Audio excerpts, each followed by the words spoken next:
সমস্ত মুসলমান জাতিকে নিয়ে ভাইজান মিডিয়ার সামনে কিছু কথা বলেছে, বিশেষ করে আলেম উলামা ইমামদেরকে, এনাদেরকে খুবই গুরুত্বপূর্ণ কথা বলেছে, শুনুন।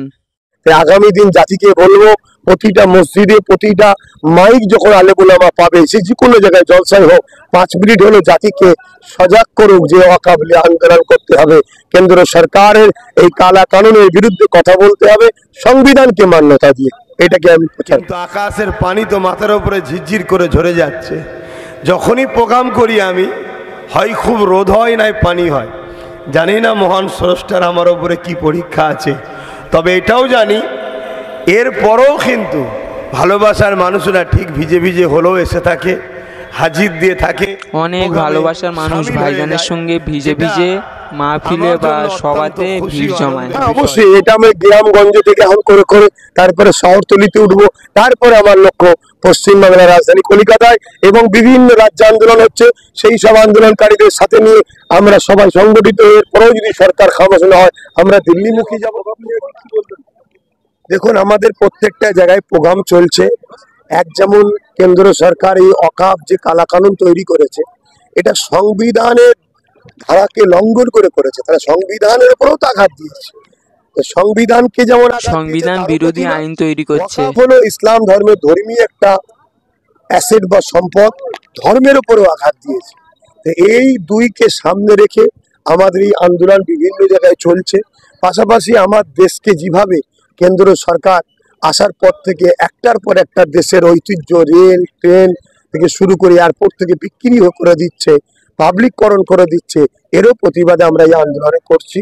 তাই আগামী দিন জাতিকে বলবো, প্রতিটা মসজিদে প্রতিটা মাইক যখন আলেম উলামা পাবে, সে যে কোনো জায়গায় জলসায় হোক, 5 মিনিট হলো জাতিকে সজাগ করুক যে ওয়াকফ নিয়ে আন্দোলন করতে হবে, কেন্দ্র সরকারের এই কালা কানুনের বিরুদ্ধে কথা বলতে হবে। জাতিকে সজাগ করা বোঝানো দরকার প্রত্যেকটা আলেম উলামাকে।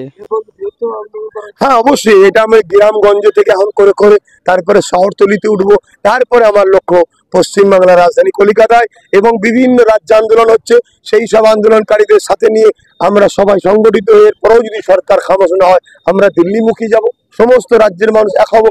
আমরা ভারতবর্ষে সে 40 কোটি থাকি আর 4 কোটি থাকি, সবাই এক জায়গায় হবো তখন। কেন এটা আমাদের একদিকে যেমন ধর্মের উপরে আঘাত, আবার বলছি সংবিধান বাঁচাবারও লড়াই, কারণ সংবিধানকেও কেন্দ্র সরকার শেষ করে দিচ্ছে।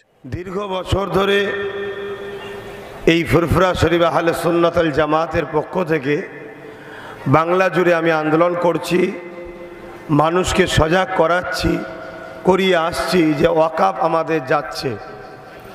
কিন্তু দুর্ভাগ্যের বিষয়, আমার সমাজের মানুষ, আমার জাতির মানুষ আমার কথাকে সেইভাবে মূল্যায়ন বা গুরুত্ব না দেওয়ার জন্য আজ আমরা দেখতে পাচ্ছি 2025-এ ভাইজান কিন্তু অনেক আগে সজাগ করেছিল জাতিকে। সরকার নরেন্দ্র দামোদর মোদীর নেতৃত্বে সংখ্যাগরিষ্ঠতার জোরে সংবিধানের বিরুদ্ধে গিয়ে ওয়াকফ কালা কানুন 2025 তৈরি করেছে। কেন আমরা এই আইনের বিরোধী করছি, এই বিল বা এই কানুনের বিরোধী আমরা কেন করছি? সর্বপ্রথমের বিরোধী করার কারণ হলো, এটা আমার দেশের যে সংবিধান, সেই সংবিধানের ধারাকে লঙ্ঘন করেছে।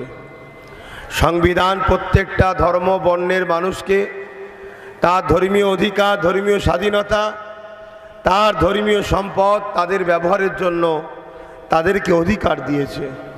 কিন্তু আজ কেন্দ্র সরকার সংখ্যাগরিষ্ঠতার জোর দেখিয়ে সংবিধানকে মান্যতা না দিয়ে তারা জোর করে এই আইনটা তৈরি করেছে, যে আইনের সংবিধান বিরোধী আইন তৈরি করছে। সর্বপ্রথম অনেক ভয়ানক ভয়ানক আইন সংশোধনের নামে এনেছে, যার মধ্যে একটা হলো যে ওয়াকফ, যেটা আজকে দীর্ঘ হাজারো বছর ধরে চলে আসছে, এই ওয়াকফ সম্পদের মধ্যে কোনো অমুসলিম কিন্তু এই কমিটির মধ্যে নাই।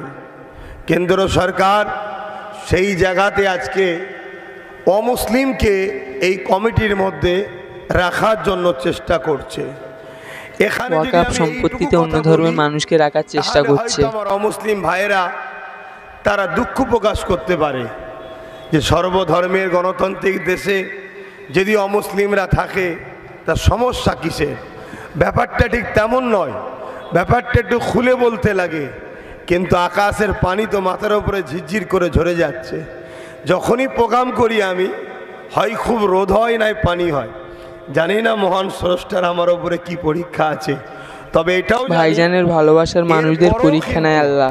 ভালোবাসার মানুষরা ঠিক ভিজে ভিজে হলেও এসে থাকে, হাজির দিয়ে থাকে, প্রোগ্রামে সামিল হয়ে যায়, যেটা আমার জন্য অত্যন্ত খুশি ও আনন্দের বিষয়।